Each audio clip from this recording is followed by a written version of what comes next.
여러분 안녕하십니까? MBC 단독 보도로 뉴스 시작합니다. 김건희 여사의 명품백 수수 장면을 보도한 인터넷 매체가 김 여사와 윤석열 대통령을 고발한 이후 검찰이 사건을 검토해 왔는데요. 이원석 검찰총장이 전담 수사 인력을 투입해 신속히 수사할 것을 직접 지시한 것으로 파악됐습니다. 나세용 기자의 단독 보도입니다. 지난해 11월 유튜브 방송 서울의 소리가 김건희 여사가 명품 가방을 받는 영상을 공개했습니다. 그래서 아니 이거 자꾸 왜 세우세요? 아유 그냥 뭐 다음부터는 뭐 못해도. 윤석열 대통령 당선 이후인 지난 2022년 9월 최재형 목사가 김 여사가 운영하는 코바나 컨텐츠 사무실을 방문해 시계형 카메라로 몰래 촬영했습니다. 가방은 크리스찬 디올의 300만 원짜리 파우치라고 했습니다. 작년 12월 서울의 소리는 김 여사와 윤 대통령을 검찰에 고발했습니다. 100만 원 이상 금품을 받지 못하도록 한 청탁금지법 위반이라는 겁니다. 고발 5달 만에 이원석 검찰총장이 수사팀에 신속한 수사를 지시한 것으로 확인됐습니다. 어제 서울중앙지검장이 총장에게 주례 보고를 하는 자리에서 이 총장이 송경호 지검장에게 직접 지시했습니다. 사건을 갖고 있던 서울중앙지검 형사 1부에 검사 3명의 전담 수사 인력을 추가로 배정하고 고발인인 서울의 소리 측과 소환 날짜를 조율하고 있습니다.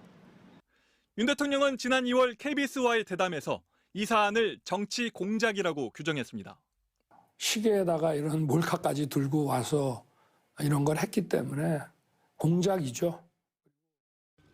총선을 앞두고는 당시 한동훈 국민의힘 비상대책위원장이 국민 눈높이에서 생각할 문제라고 언급하면서 대통령실과 충돌을 빚기도 했습니다. 도이치모터스 주가 조작 연루 의혹이 제기된 김건희 여사 소환 문제를 놓고 검찰 수뇌부를 대통령실이 교체하려 한다는 경질설이 도는 등 불편한 기류가 감지되기도 했습니다. 대검 관계자는 총선이 끝난 만큼 빨리 진상을 파악하자는 의미라고 설명했습니다. 그런데 검찰은 법리적으로는 일단 김건희 여사는 처벌하기 어렵다고 잠정 판단한 것으로 확인됐습니다. 청탁금지법에는 공직자의 배우자의 경우 처벌 조항이 없기 때문입니다. 그런데 공직자인 윤석열 대통령의 경우는 상황이 좀 다릅니다. 이어서 윤상문 기자입니다. 현행 청탁금지법은 공직자의 배우자가 공직자의 직무와 관련해 한 번에 100만 원 넘는 선물을 받는 걸 금지하고 있습니다. 디올백을 건넨 최재형 목사는 해당 가방이 300만 원이라고 밝혔습니다. 디올백이 진품이라면 100만 원을 넘었으니 금액 기준으로는 청탁금지법 위반입니다. 남는 쟁점은 직무 관련성입니다. 최 목사는 자신이 통일 정책에 영향을 미치기 위해 선물했다고 주장했습니다. 대통령의 직무 범위를 어떻게 보냐에 따라 해석이 엇갈릴 수 있습니다. 하지만 검찰은 직무 관련성이 어떻든 간에 디올백을 받은 김 여사를 법리적으로는 처벌하기 어렵다는 잠정 결론을 내린 것으로 알려졌습니다. 공직자의 배우자는 고가의 선물을 받아도 처벌 조항이 없기 때문입니다. 선물을 준 쪽만 처벌합니다. 3년 이하의 징역 또는 3천만 원 이하의 벌금형을 받을 수 있습니다. 다만 이 경우에도 윤석열 대통령의 청탁금지법 위반 여부는 또 다른 쟁점입니다. 배우자의 고가 선물 수수 사실을 알고도 신고하지 않고 돌려주지도 않았다면 처벌 대상입니다.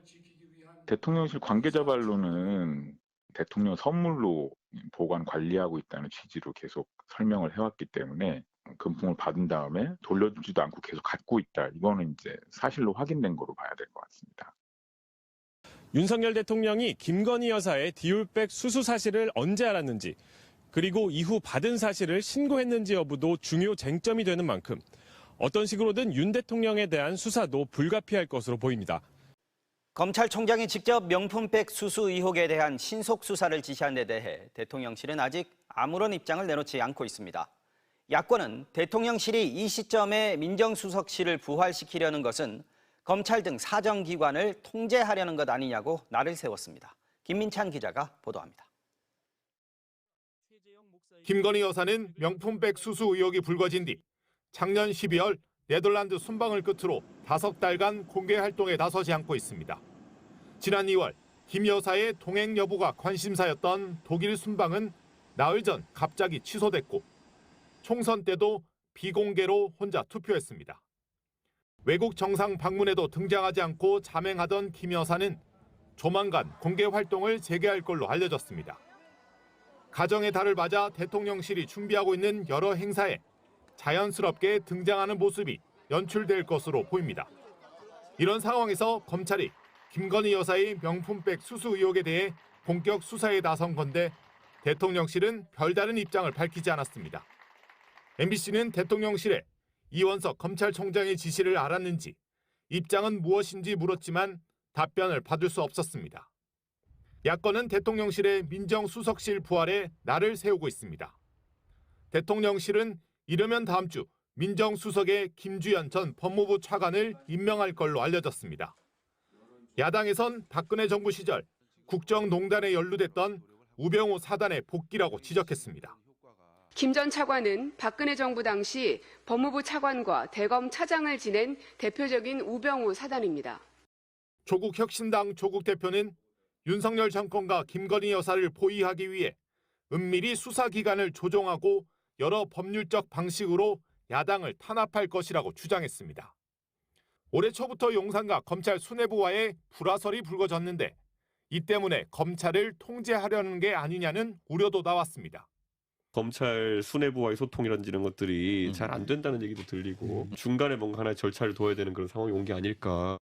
윤 대통령이 다음 주로 예상되는 취임 2주년 기자회견에서 김건희 여사를 둘러싼 의혹과 민정수석 부활에 대해 직접 언급할 가능성도 점쳐집니다.